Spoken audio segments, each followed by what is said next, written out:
Hey, it's Dr. There with 5 signs you may need grief mental health therapy after the death of a loved one. And I was reading the comment of one of my viewers on one of my other grief videos, and she says, it's been almost 5 years and it hasn't gotten easier. Waking up with that emptiness every day is indescribable.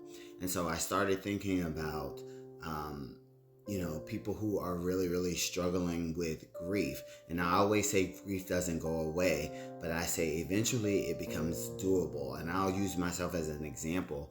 Like, I miss my mom and dad and my nephew and my sister and sister-in-law, all the people that I've lost, and brother-in-law, a lot, but it has become doable now. I'll have grief moments where I get emotional, and when I'm thinking about either one of them or family members or friends who've gone, who've deceased, but I'm able to process that grief and then go on with my day.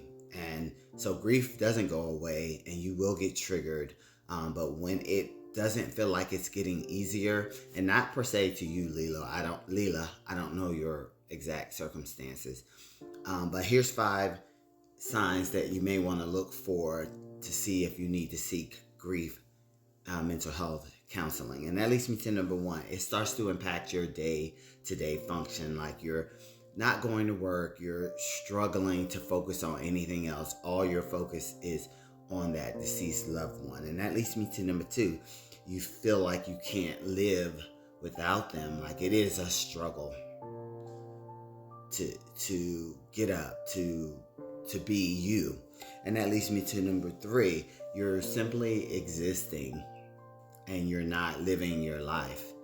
And that leads me to number 4, is you're starting to isolate yourself from all your family and friends and from things that you enjoyed at some point. And then number 5, it doesn't feel like it's becoming doable or easier. Kind of the example I gave with myself. It's still hard. I still grieve. I'm not saying that, but I'm still able to function normally on my day-to-day basis. But grief never goes away. But if this is you and this resonates with you and you're struggling and your focus is on that deceased loved one and it's been some years, and you're still struggling, please seek a therapist so they can help you maneuver through your grief journey. Because there may be some trauma there that you're not processing. It could be grief and trauma at the same time. Just want you to check in, and if I always say this, if you need a therapist, go to psychology.com, where there's many therapists, and you can search in your area and you can search for therapists on that site. Praying for everybody who has lost anybody.